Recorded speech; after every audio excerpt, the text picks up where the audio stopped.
هدي محمد صلى الله عليه وآله وسلم وشر الأمور محدثاتها فإن كل محدثة بدعة وكل بدعة ضلالة وضلالة في النار. أما بعد السلام عليكم ورحمة الله وبركاته.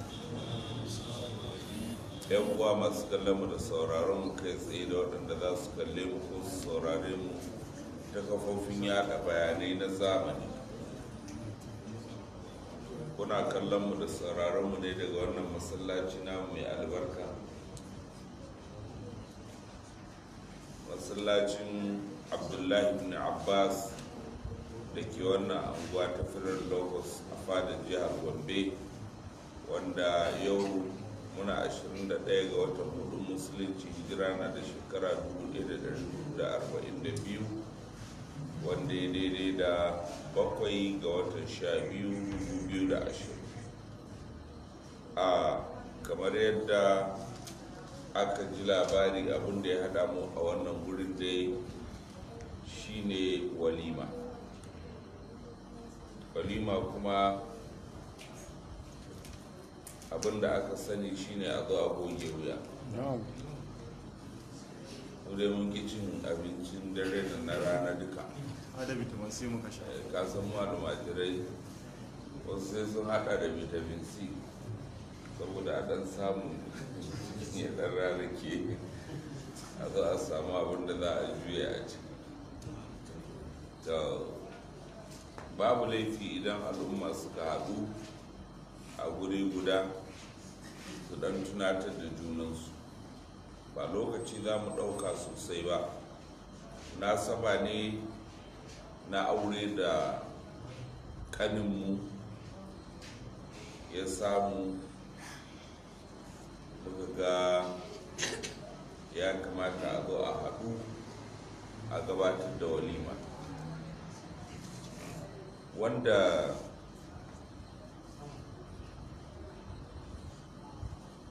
muna ce da shi Amir, amma asalin sunan shi Malam Musa Alaramma Gambo Gombe, kani ne ga Malam Mustapha Gambo Gombe. Allah ya musu albarka, kuma Allah ya albarka a cikin wannan auren. Muna addu'a irin na manzon Allah, barakallahu lakuma wa baraka alaikuma wa jama'a bainakuma fi khair. To a sani na dai a baya, a ƙarƙashin abin da na sani tsakanin shi da su Malam Ibrahim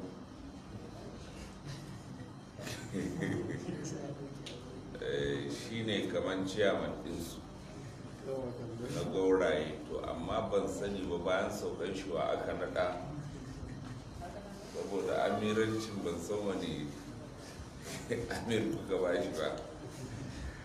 To mara biyu ban sani ba cikin waɗanda suke ƙarƙashin ka goraye ta wannan ɓangaren, ban san wa kuka ba wa ciyaman shi ba. Amma dai na ga kamar Malam Ibrahim ya ci ba hamayya. To Allah ya samu dace. Wato shi aure rahama ne da ni'ima daga gurin Ubangiji.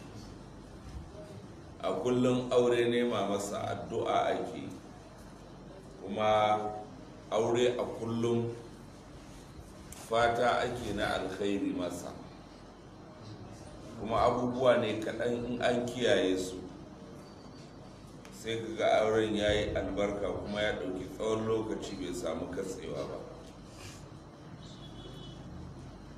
Ya zo mun zauna da shi, nake ce masa tun da ya fara neman aure a wanda ya ce masa ya haƙuri, ya ce min babu. Na ce daga ɗaura aure zuwa yau bai ce shi bai san adadin mutum da ya ce masa ya haƙuri ba. Duk wanda yake neman aure ba wanda za a karanta maka cewa wai kai haƙuri. Masha Allah, an samu da a yi aure tafi jami. Mun gane wannan da kyau ko? A yi ta fadalin shi, a yi ta giringidi shi, ana yayatawa. Amma da an yi auren sai ka ga iyaye da manya sai su tsime. sai ka ji ana ce ma to ba aure ba, da ba ana ta maka dariya, ana murna, ana ango da an ɗauro maka sai ka kowa ya ɓata rai. Yaya sai a ce to sai haƙuri, sai a zaunar da kai a dafa ka da ruwan jikinka. Kuma duk wanda ya kiyaye wannan ya san cewa auren da gaske me yake dauke da shi? Haƙuri. Da duk waɗanda suka halarci ɗaurin auren akwai maganganu masu tsada da aka yi a wurin, musamman yariman gari ya faɗi wani kalma wanda ya kamata a rubuta da ruwan zinari ne saboda tsadanta, kuma a kafe ta a guraren da duk masu shigewa ya dace su karanta a mai da shi kamar signboard. Yake cewa a cikin al'amarin aure a kullum abin da suke faɗa, don an yanka bujumi aka yi miya aka soya aka ci ba a yi gwaninta ba, a nuna isa ba, inda ya aure sunan shi. A zamantakewan aure kuma idan ya kai a gida ba abin da za a ci sai dai a nemi ruwa farau-farau a zuba gari a ruda, ko a ce a gauraya da gari a tarfa masa ko siga ko wani abu a raba a sha, to ba a kasa ba. Ya ce zaman yau da gobe ya kawo haka. Wannan kalmomin in ka zauna za ka yi dirasin smala, wallahi sai ka ga ya ɗauke ka tsawon lokaci yana sa ka tunani. Aure yau da gobe ne. Ga wani abu da zan faɗa, galibi matasa da ba sa bin na gaba inda suke samun matsala shine da mutum ya yi aure sai ga shi daɗi zai ci, a ci kwai, a ci sakwara, a ci dambun nama. Daga ana cewa ka an sai sheki kake ba na ana ba fa, duk da aure tana kusa, kar a ce ina bakin cikin kawo kwai da sakwara, a karatu nake ne. Sai ka ga ƙarƙashin wannan in ɗan jarin shi bai wuce 100 ko 200 ba ya cinye, sai iyayensu soma zarginta ta zo musu da farar kafa, kuma alhali shi ne farin kafa. Allah mada wannan maganar da gaske nake yin ta, saboda bai nemi a masa saiti ba. A shi rayuwa ana yin shi ne gwargwadon yadda aka samu. Ba a ƙi zuwan farko a ɗan yi babu bushashatul wajahi ba, ma a zaunar da ita ba kullum abin da ta bukata shi za a kawo ba, a'a abin da ya cancanta. Na amirkin yake ka ajiye min shi za ku yanar kwana shi motsi. Wannan karatun wa shi nake yi wa, sai mala Ibrahim da yake layin barkadansa ya kusa shi ma. Mun gane wannan da kyau ko? Babban matsala ita ce yanayin yadda al'umma din suke ɗaukan abu. Da ta yi magana na rantse da Allah, wani abin in an zo ana karanta maka shi sai ka ji al'amarin ya wuce yadda kwakwalwarka za ta ɗauka, kuma laifin miji. Yarinya ne za ta zo ta ce maka in an wata 1-2 haka al'amari ga yadda yake, ka ɗan zo da wani ɗan uzurinka, ita ba za ta iya cin kaza ba, alhalin da a kicin ne take kwana, yanzu ka zo kai mata ɗaki kai kaza, tana cin indomie ta ci mai spaghetti. Mun gane Allah, spaghetti ɗin da yadda suke faɗan shayi, ya mai za a ci ne sai ta ce spark, sai ta kuma ci Allah suke faɗa ba a me ba mu sani ba. Mun gane wannan da kyau ko? Za mu ci spark, shi kuma gidin ya tafi da je su mun gane wannan da kyau ko kai a hankali. Wai shi yana jin kare bata mata rai, a'a ba haka ne aure ba. Ka kulla wannan tubali na aure ne da zai kai ka shekaru, ba rana ɗaya biyu ba. Kun ji wannan gabar? To ka saita gidanka akan gaskiya, kar ka saita gidanka akan ƙarya. Ni na san mutumin da duniya ne ta samu juye masa na wani lokaci, sai tara iyalansa da matan shi, sai ce to kunga Allah maɗaukakin sarki ya ɗauki tsawon shekaru yana ciyar da mu abin da muke bukata. Duk abin da muke nema za a ce to a dafa kaza, za a kawo katan ɗin kaza, a kawo katan ɗin kaza, a kawo buhunan kaza. To yau bani da abin da zan ciyar da ku sai dawa da na noma a gona na. Rayuwa ce ta juya mana mai haƙuri mu koyi cin dawa dukan mu da ku, mu jira yin Allah maɗaukakin sarki. Haka ake yi, haka aka zauna. Matan nan ba inda suka je suka yi raki, ba inda suka je suka koka. 'Ya'yan nan haka suke dawowa makaranta, za su tafi ana zuwa da indomi da mai a ƙaramar kula ta ana faɗi ko wane kawo doya wane kawo kaza, to shi kenan sai suka nemi uzuri. Da break ya yi sai su je su ciwo ɗumamansu na tuwon dawa da miyar kuka, sai iyayen su sa su yi brush, sai su dawo. Ina abokanan cin abincin ku ce su yi haƙuri, ana kiran ku a gida. Ana zuwa sai a danna sakata, sun ci sun koshi, shi kenan sai a ce to maza ku sha ruwa ku gode wa Allah. Yaran suka ɗauki haka, iyayen suka ɗauki haka, an zauna lafiya. Suna da tabbacin damun mai gidan ya ɗora su akan gaskiya, kuma bai ɗora su akan ƙarya ba. In akwai sun san akwai, in babu ba zalunci ya musu ba. Haka ake so ka ɗora gidanka.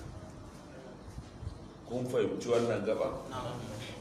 Gaba na biyu dangane da abin da ya dace mai gida ya kiyaye, shine ka kiyaye dukkanin al'amura da za su kai su komo na rashin bin tarbiyya na gida.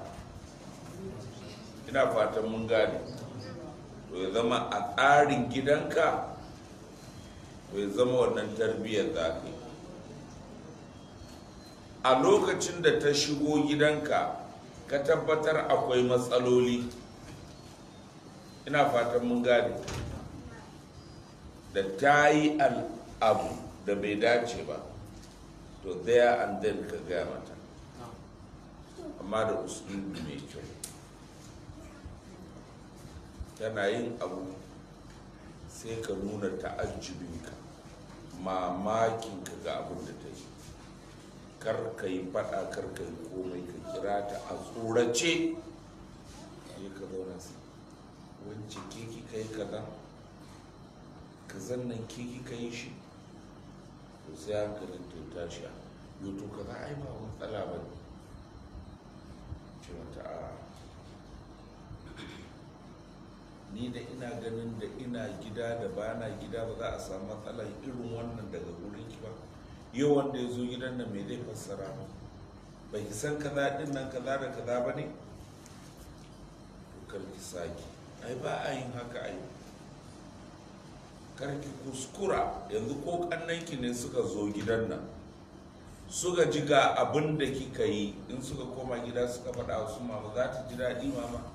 Sai ka nuna mata mamarta ma ba za ta ji daɗi ba. Ai ba a yin haka, ai in an yi aure ba a kaza.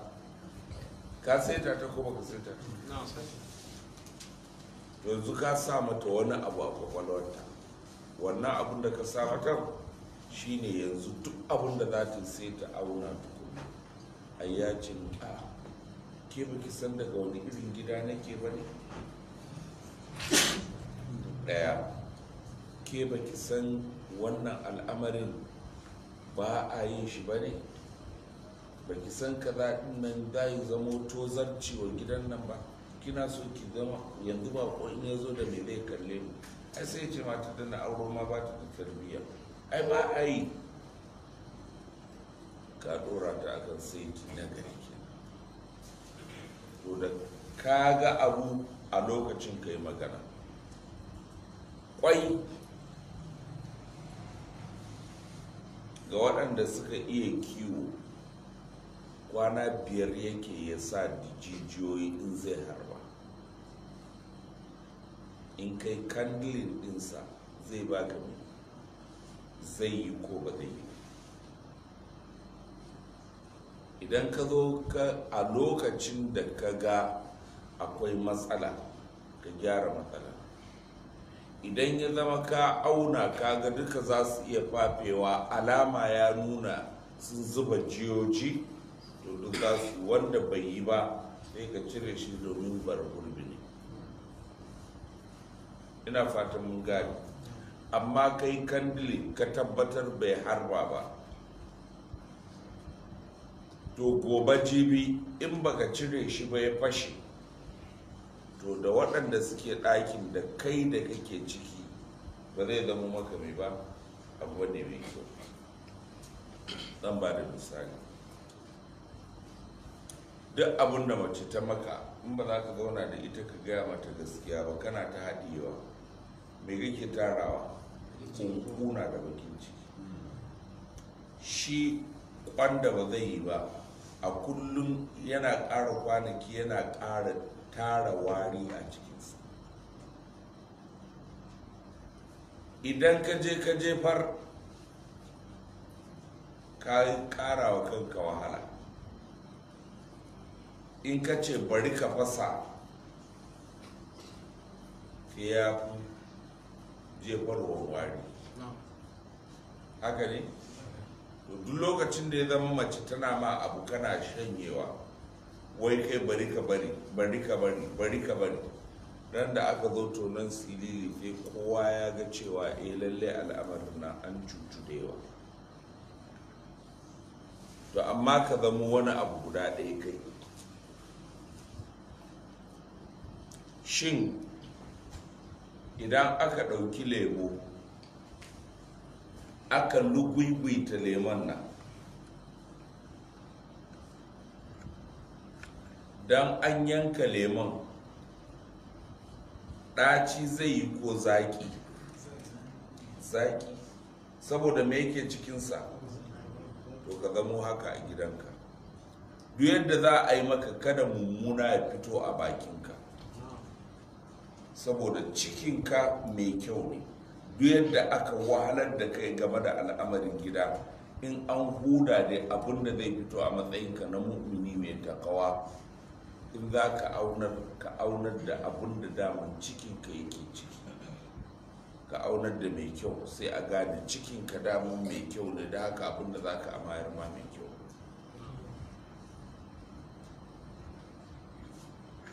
Ka bambance tsakanin wancan kwai rubabbe da kuma lemon zaki. Duk lokacin da ka zo aka ce to za a zauna tsakanin kai da iyalai da su, ko an zo za a yi zama, matsala ta kai, in ka ce za ka fasa wannan abu, kowa sai ya ji warin wannan abu, ƙarshe aure ya halaka. Amma daga an yi kafurta mai kyau, kayan mata gyara, to kullum za ku zauna cikin zakin nan. Duk yadda za a yi, idan an buɗa ka cikin ka zaƙi ne kullum, domin koyarwa kake baka taɓa rike daci ba ce. Kwata, yanzu da za mu zauna nan, kwata ne in ya zo tattaka da wani dago-dago, in ya zo ya shiga cikin rami ya zauna, bai zai zama a cikin shi? Za mu ji wari? Za mu ji wari. In ma ka leƙa za ka samu ruwan saman ɗin garai, amma ƙasan ba, turan da aka ce za a yashi ya za a yi, sai kuwa rufa hancinsa. To karka dinga haɗe damuwowi ran da za a yi yasa a ji cewa ashe dukkan ka zama wani collapse. Duk lokacin da matsala ta faru, ka ba da mai kyau, zai baka abu mai kyau. Al'amarin aure yana da yawa, wannan shine kadai abin da za mu taba a daidai wannan gaba, saboda ni gaskiya ba na zo wa'azi ba ne. Gaskiya na ɗauka da an zo ai sai dai a yi kiliya hannun dama. Na'am. Mun gano wannan da ke ko war haka muna nan muna ta babu shashatul waje. To ga malam Mustapha dai